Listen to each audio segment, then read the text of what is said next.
봉독한 말씀 중심에서 마음의 감옥을 탈출하라 라는 제목의 하나님 말씀 전합니다.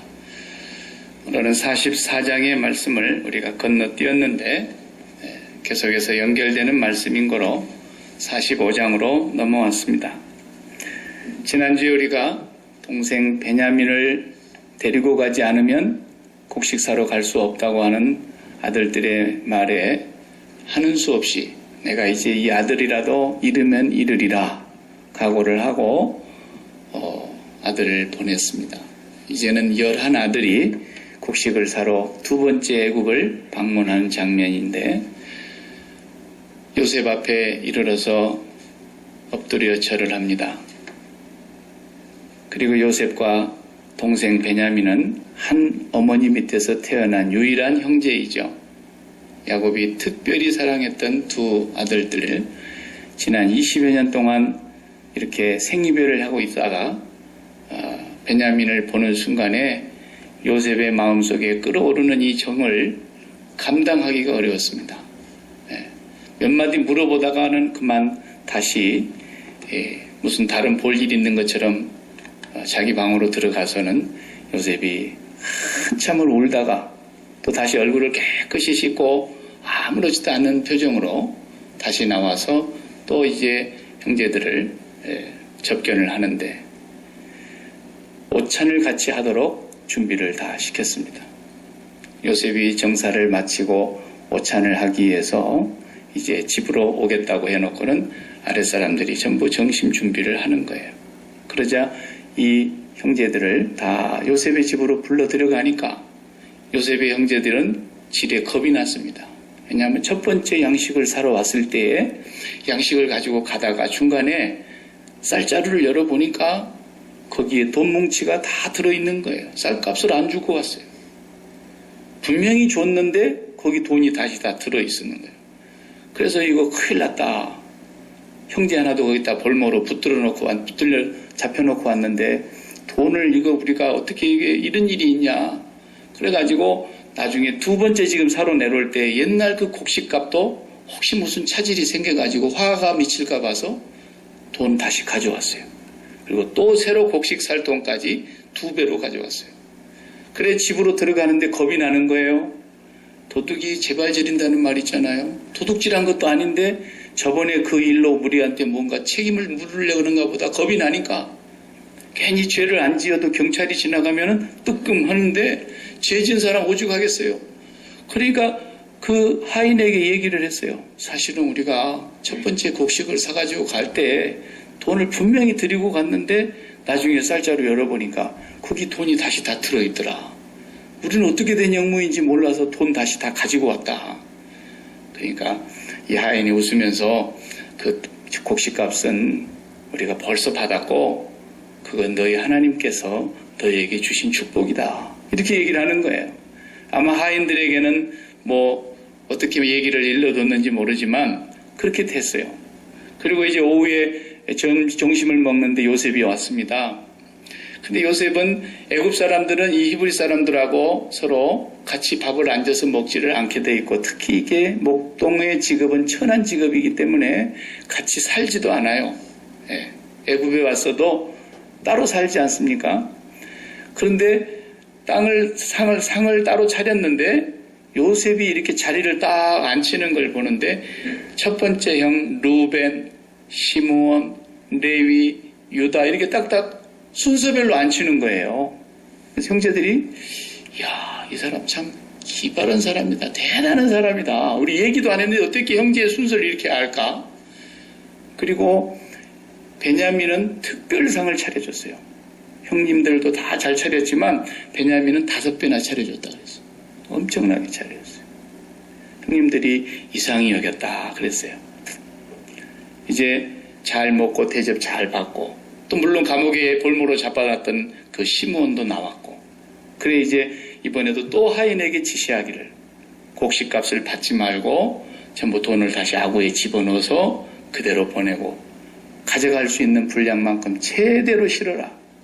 그런데 여차 해가지고 요셉하고 신하들하고 짠 게 있었지 않습니까?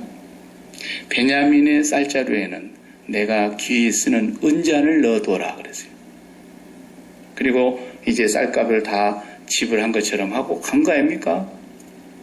한참을 가는데 요셉의 신하들이 막 쫓아오면서 화를 냅니다. 거기 서라고. 이런 나쁜 사람들이 있느냐고. 우리 주인이 당신들을 어떻게 대접했는데 우리 주인한테 은혜를 그렇게 원수로 갚고 도적질을 할 수가 있냐고. 그러니까 깜짝 놀라잖아요. 우리 주인이 보통 사람이 아닌 줄 몰랐느냐? 벌써 다 알고 너희들을 잡으러 왔다 말이지. 은잔을 도둑질해 간 사람이 있다. 그러니까 그럴 리 없습니다. 저번에 우리가 쌀값까지도 다시 가져왔는데 그럴 리가 있습니까? 만약에 우리 중에 그런 사람이 있다면 그 장본인은 죽음을 당해야 마땅하고 우리 전체가 다 당신의 주인의 종이 되겠습니다. 이랬다고.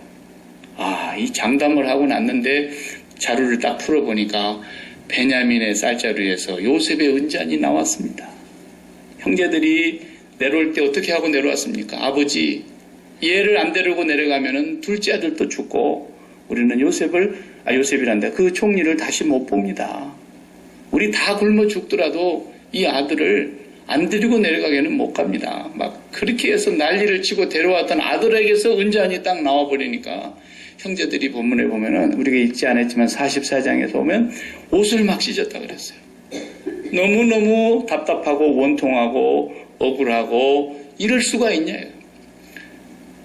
우리가 죄값을 받는가 보다 이런 사람도 있었어요. 네. 그래서 다시 전부 붙들려서 요셉 앞으로 갑니다. 요셉이 지엄한 목소리로 그러죠. 내가 얼마나 점을 잘 치는 사람인지 몰랐느냐? 내한테 은혜를 이렇게 원수로 갚느냐? 그러면서 너희들 중에 이 은잔이 발견된 사람은 내 종이 되어야 된다. 그리고 당신들은 다 돌아가라. 그렇게 해버린 거예요. 그러니까 유다라고 하는 네 번째 형이 나서서 한 얘기가 이 44장 거의 전체를 다 차지하고 있는 얘기, 마지막 절까지. 유다라는 네 번째 형이 저에게 말할 기회를 달라고 그래 놓고 아주 그냥 이 단장과 같은 그런 창자가 끊어지는 것 같은 간절함으로 그 주인이 되는 총리한테 호소를 하지 않습니까? 사실 저번에 왔을 때 주인께서 우리에게 아버지가 계시냐? 뭐 동생이 있느냐? 이렇게 물어서 우리가 있다 그런 것이고 우리가 정탐꾼이라고 간첩이라고 그래서 아니라 그랬더니 그러면 그 동생 데리고 와봐라. 그래서 우리가 동생을 데리고 오려고 했는데 우리 아버지가 절대로 이 아들을 안 내보내준다 그래서 우리가 이렇게 늦었노라. 그런데 우리가 이 아들 안 데리고 가면은 못 간다고 하니까 아버지가 하는 말이 이 아이는 그 애미도 죽었고 그 아들 하나도 없어졌고 죽었고 이제 이 아들 하나 권이 남았는데 이 아들까지 없어지면 나는 살아도 사는 게 아닌데 이 아들 생명하고 내 생명은 하나로 붙어있는 생명인데 어째서 이 아들까지 없애려고 그러느냐고 아버지가 끝까지 안 보낸다 그래서 우리는 이 아들을 데려와야 되겠기에 그렇게 사정사정했는데 만약에 못 데려가면은 우리가 그 벌을 다 받겠다 그랬고 제가 대신 벌을 평생에 받겠다 그랬습니다. 그러니까 이 아들을 못 데려가면 안 됩니다. 이 아들은 돌려보내시고 이 아들 대신에 제가 남겠습니다. 유다가 그런 거예요.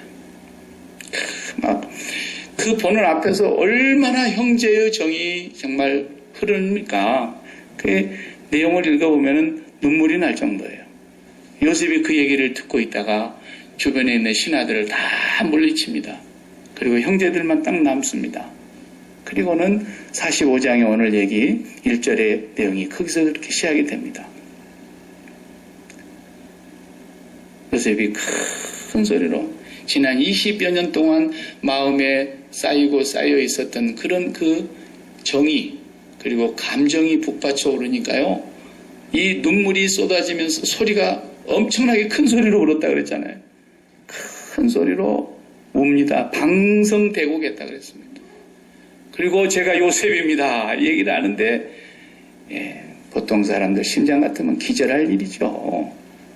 자기가 팔았던 자기들이 팔아먹었던 그 동생이 오늘 이렇게 애굽의 총리가 되어 있을 줄은 상상할 수 없는 일이었으니까요. 예. 그래도 그 죄 지은 거 지난 20년 동안 마음속에 품고 사느라고 정말 고생했어요. 조금만 안 좋은 일이 더 겹치면 그때 죄값을 받는가 보다. 이런 생각들이 계속 있는. 예.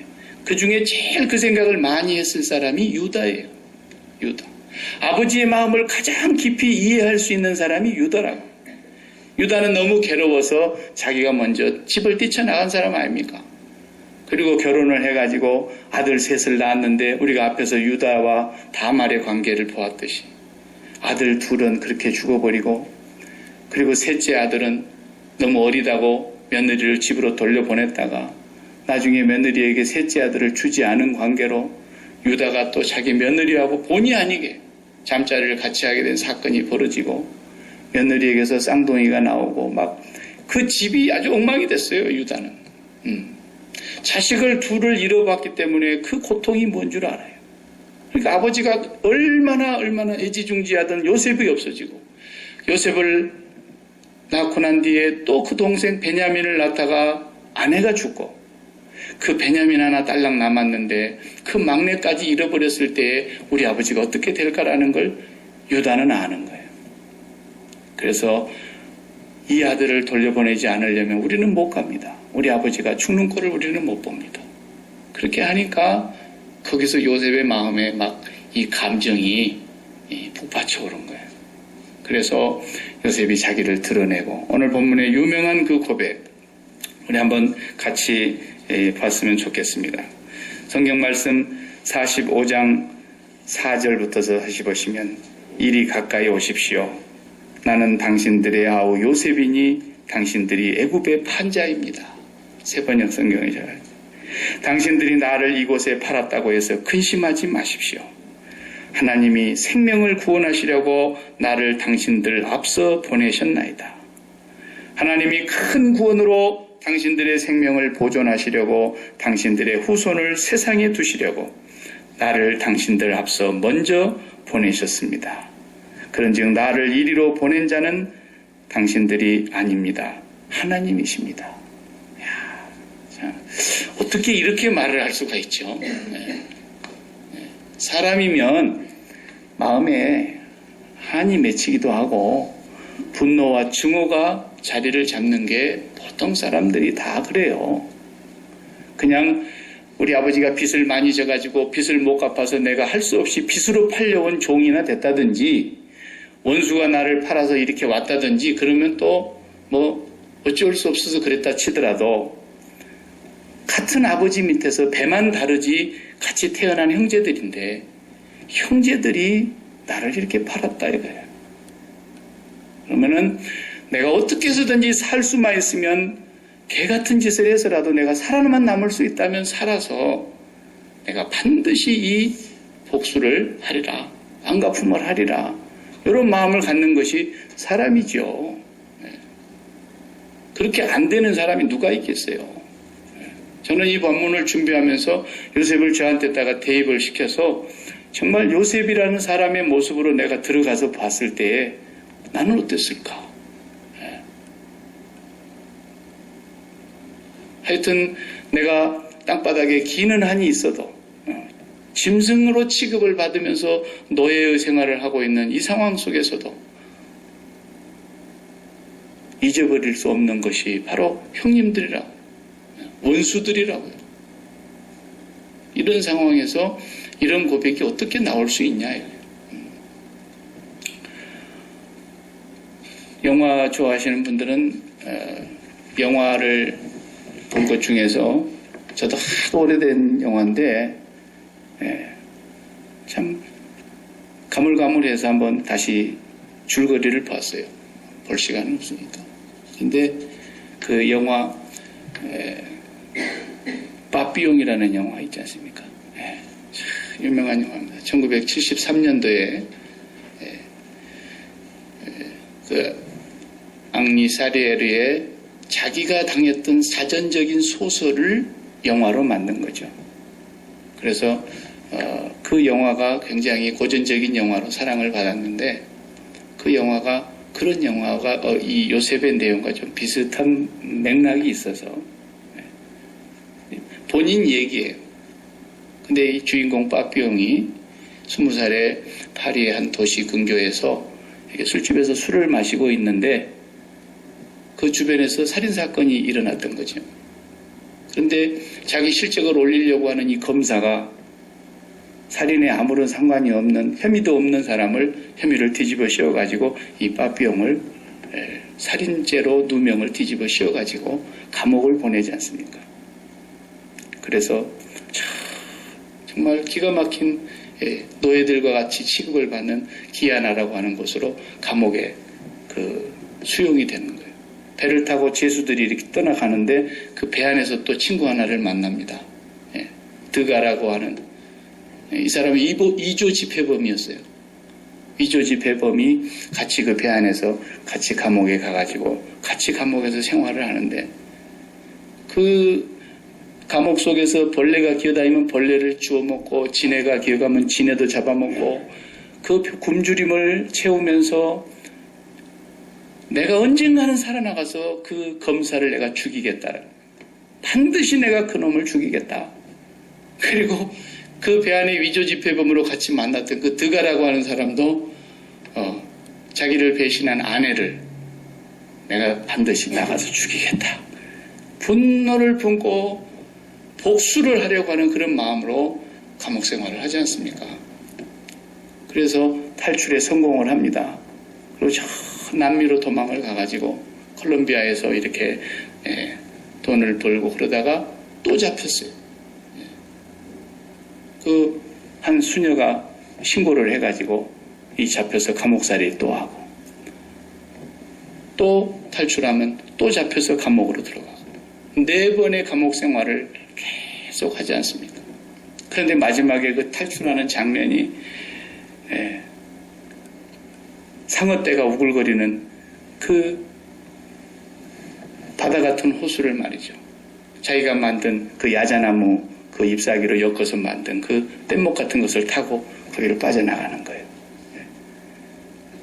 영화는 거기서 끝나버리지만 사실 그 실제적인 자전적인 소설의 내용은 거기서 안 끝납니다.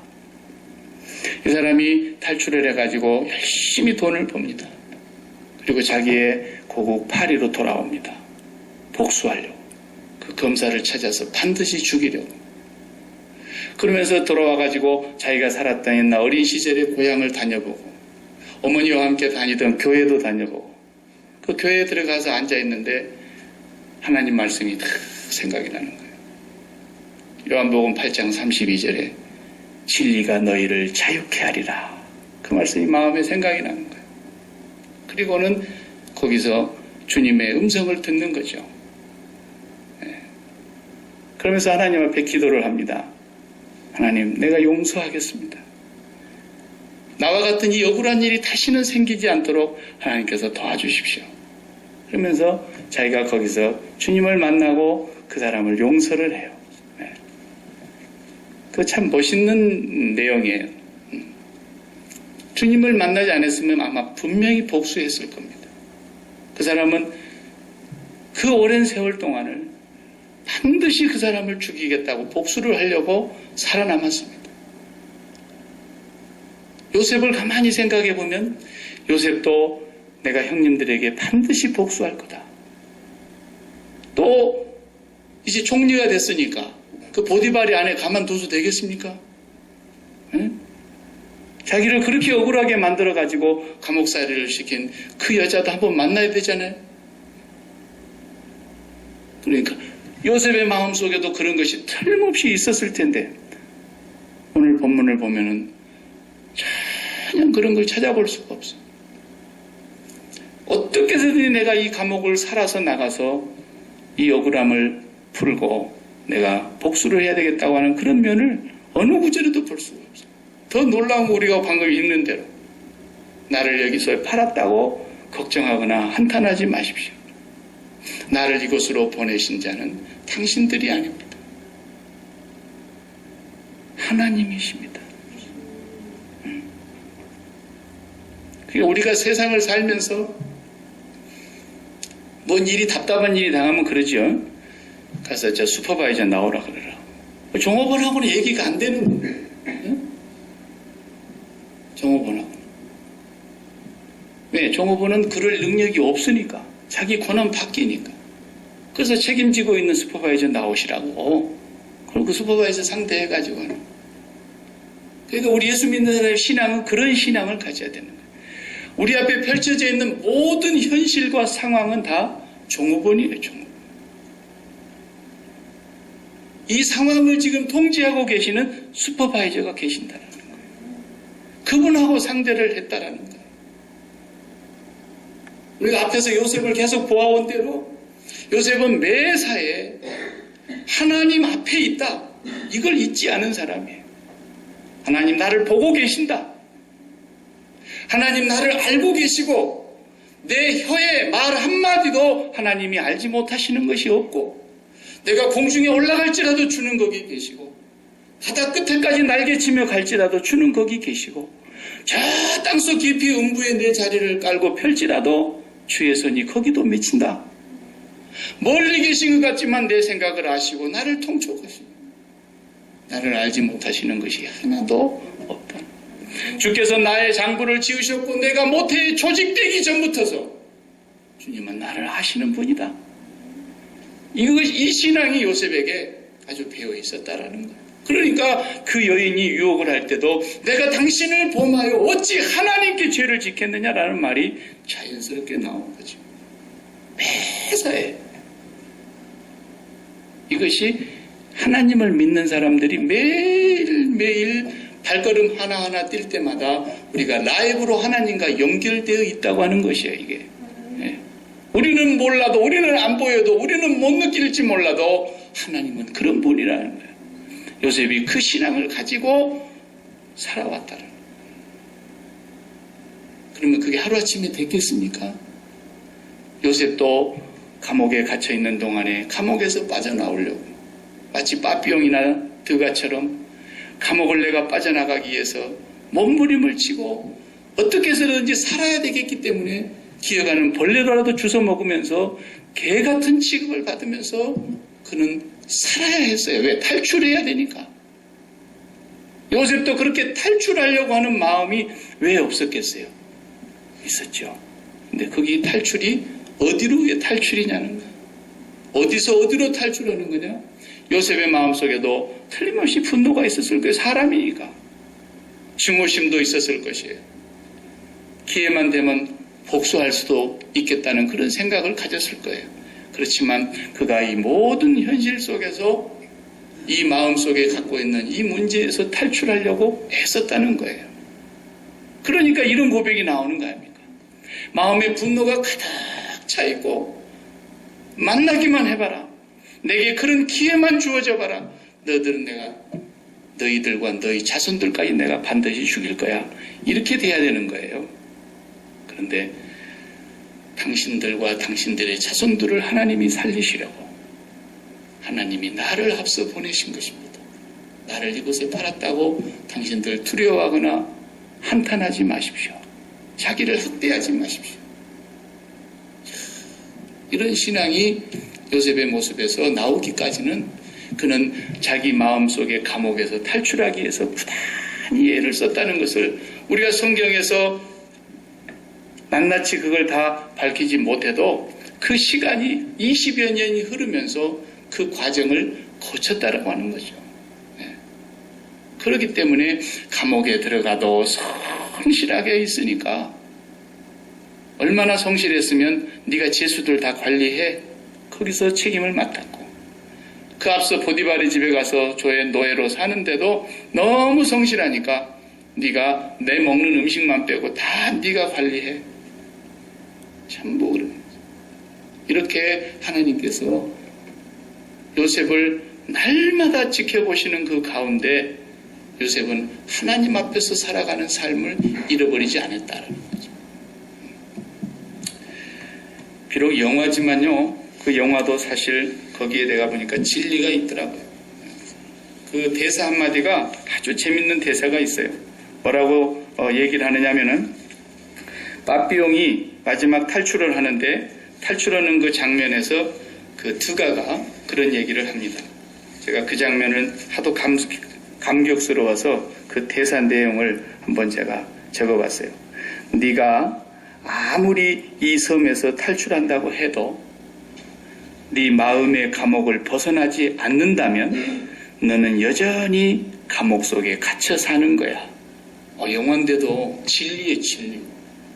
멋있는 말이지 않습니까? 네가 지금 여기서 탈출해 나간다고 해서 네가 자유를 얻는 게 아니다라는 거야. 오늘 우리 현대인들이, 특히 우리 미국에 사는 사람들은 이 지구상에서 아마 미국만큼 자유를 구가할 수 있는 나라가 있겠습니까? 민주주의가 최고로 꼽히는 나라고 얼마나 자유가 있는지 몰라요. 이런 자유의 나라에서 우리가 살면서 정말 자유하고 사느냐는 거예요. 오늘 또 와서 예배를 드리지만 우리 마음속에 혹시 내 마음에 어떤 분노가 있어가지고 두고 봐라 뭐 이런다든지, 증오심이 끓고 있어가지고, 미움이 막 도사리고 있어가지고, 내가 이렇게 된 것이 누구 때문인데 내 마음속에 원망이 막 불평이 일어난다든지, 기쁨과 감사하는 마음이 없고, 이런 사람 다 뭐예요? 지금 감옥에 갇혀 있는 거예요. 요셉도 그럴 수밖에 없는 위치에 있었어요. 그런데 이 사람이 끝까지 성공한 게 뭐냐면 이 마음의 감옥에서 탈출을 했다라는 거예요. 세상 사람들은 자유로운 것 같지만 그 자유가 타락과 방종으로 흘러가는, 육신의 정욕의 노예가 되어 있고 세상의 정욕에 붙들려 가지고 자기 마음대로 사는 것 같지만 전부가 다 죄악의 노예가 되어 있지 않습니까? 죄를 짓는 자마다 죄의 종이라 그러죠. 오늘 우리 마음속에 어떤 것에 내가 붙들려 가지고 마음에 자유가 없다면, 이 감옥에서 빠져나오지 않으면 하나님께서 행하시려고 하시는 나를 향한 그 원대한 계획이 있는데, 하나님이 이끌어 가시는 하늘의 계획이 있는데, 그 계획이라고 하는 그 열차에 우리가 올라탈 수가 없다는 거예요. 거기에 올라타려고 할 것 같으면 이 마음의 감옥에서 내가 빠져나와야 된다는 거예요. 감옥에서 나오는 길은 하나뿐인 거예요. 사실은 하나뿐이에요. 이렇게 종신형으로 감옥에 매여 있는데 지구에 사는 모든 사람들이 다 자유로운 것 같지만 실질적으로 이 지구라는 감옥에 우리가 갇혀 있는 겁니다. 그래서 감옥에 있는 사람이 나오려고 그러면은 첫 번째 나올 수 있는 것은 죽을라 해야 됩니다. 죽을라 해야. 그러니까 거의 다 죽게 됐대 그러면은 빨리 병원 차가 오지 않습니까? 앰뷸런스 와가지고 막 싣고 갑니다. 다 죽어간다는 얘기를 듣고. 그럼 감옥에 나오는 거예요. 근데 나와서 결국은 못 살고 죽어버렸어요. 그러면 감옥으로 다시 안 갑니다. 근데 잘 치료받아서 도로 살아나면 어떻습니까? 감옥으로 도로 데리고 들어갑니다. 원리는 하나뿐인 거예요. 거기서 죽었어야 되는 거예요. 죽으면 무조건 감옥에서 나오는 거예요. 그래서 우리 마음속에서 일어나고 있는 나를 사로잡고 있는 것들이 뭐 쾌락과 욕망이라고도 하고, 미움과 시기와 질투나 분노나 증오나 이런 뭐 복수심, 어떤 것이든지 말이에요. 나를 붙들고 있는 것이 단 하나로 있다. 사람들은 끊임없이 탈출하려고 애를 쓰는데 뭐에서 탈출하려고 그러는지 모르겠어요. 화장실 1개 갖고 사는 집에서 화장실 2개 있는 집으로, 아니면 2개 반 있는 집으로, 조그만 차를 가지고 있는 데서 큰 차를 타는 곳으로, 낮은 자리에 있는 데서 더 높은 자리로, 가난한 자리에서 다 부자로, 길거리표 그냥 메고 다니던 그런 자리에서 조금 고가품으로 메고 다니는 그런 곳으로, 사람들은 끊임없이 자기의 환경과 삶을 탈피해 보려고 더 나은 곳으로 탈출을 꿈꾸지만 거기에 자유가 없다는 거예요. 어떤 곳에서도 평강과 기쁨은 없는데 마귀가 만들어 놓은 그 가짜 펜던트, 그 가짜 모조품, 거기에 기쁨이 있는 줄로 사람들이 생각하고 사니까 이 지구에 사는 모든 사람이 다 감옥에 갇혀 있는 거라는 거예요. 이 지구라는 감옥을 빠져나올 수 있는 길은 한 길뿐이라니까요. 탈출하려고 하면 할수록 빠삐용이 그 야자나무 열매를 엮어서 그 잎사귀를 타고 빠져나오는데 상어떼가 막 악어떼가 우글거리는 그 바다를 빠져나오는 그 장면이 바로 인생이라는 거예요. 네가 거기 빠져나가도 자유가 없다라는 거예요.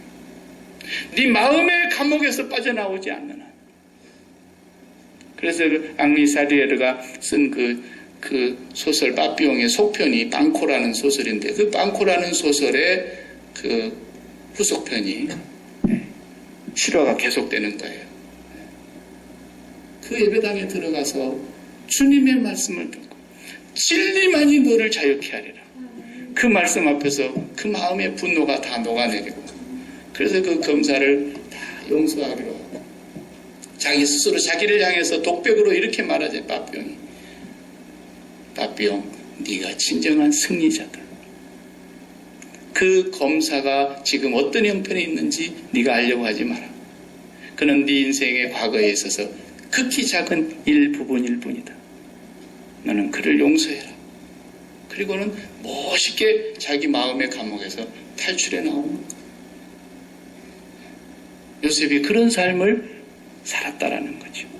그러니까 이렇게 멋있는 얘기를 하는 거지. 이게 성경에 한 줄 나중에 자기 인생이 기록될 걸 미리 염두에 두고 표정 관리한 얘기가 아니잖아요. 진정으로 요셉은 자기 마음속에 모든 얼굴에 매어 있는 곳에서 자유함을 얻고 있는 모습으로, 형님들 걱정하지 마십시오. 당신들이 나를 보낸 게 아닙니다. 그러니까 요셉은 종업원을 상대하는 신앙이 아니라 슈퍼바이저를 상대하는 신앙입니다. 모든 사람이, 예수를 믿는 사람이 그걸 명심해야 됩니다.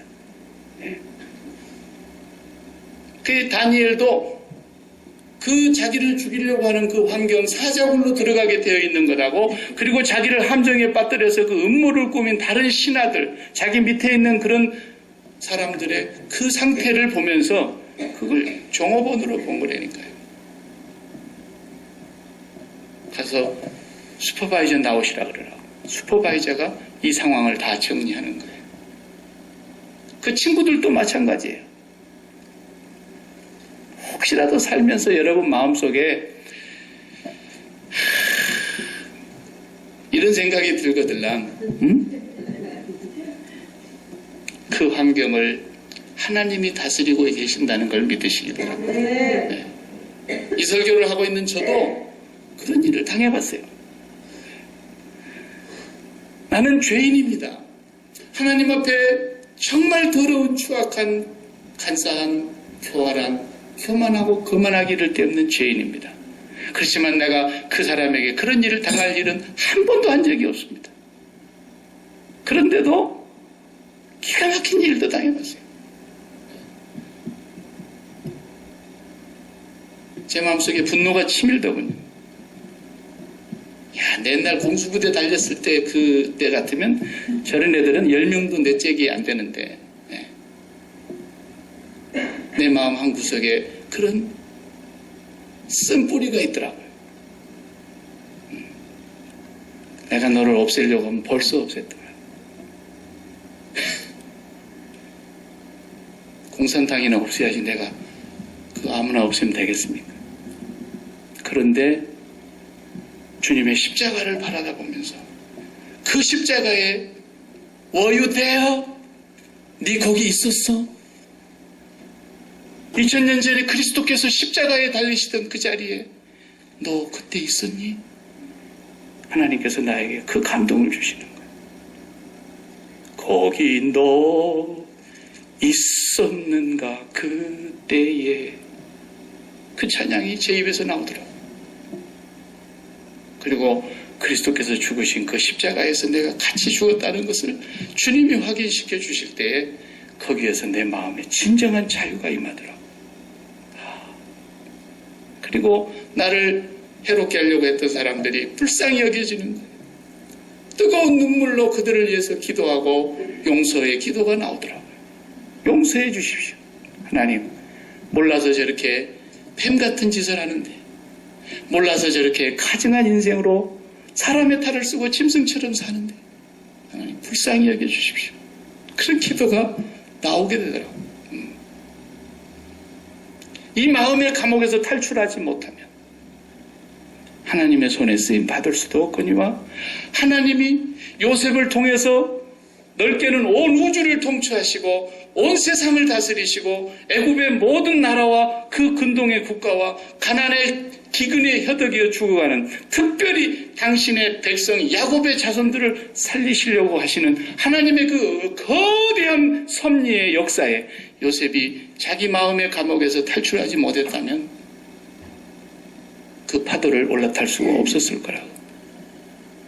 우리가 살면서 우리 앞에 놓인 어떤 환경 속에서도 여러분 이 환경을 보고 계시고 다스리시고 이 파도를 이끌어가고 계시고 이 파도 속에서도 주님이 함께 계시는 그것을 날마다 확인하면서 여러분 행여라도 여러분 마음속에 있는 섭섭함이나 미움이나 분노나 누구 때문이라는 원망이나 불평이나 이런 감옥에서 나오시기 바랍니다. 아멘. 십자가에서 죽으면 감옥에서 나오게 되어 있습니다. 죽은 자만 자유함을 얻게 되어 있는 것입니다. 아멘. 기도하십시다.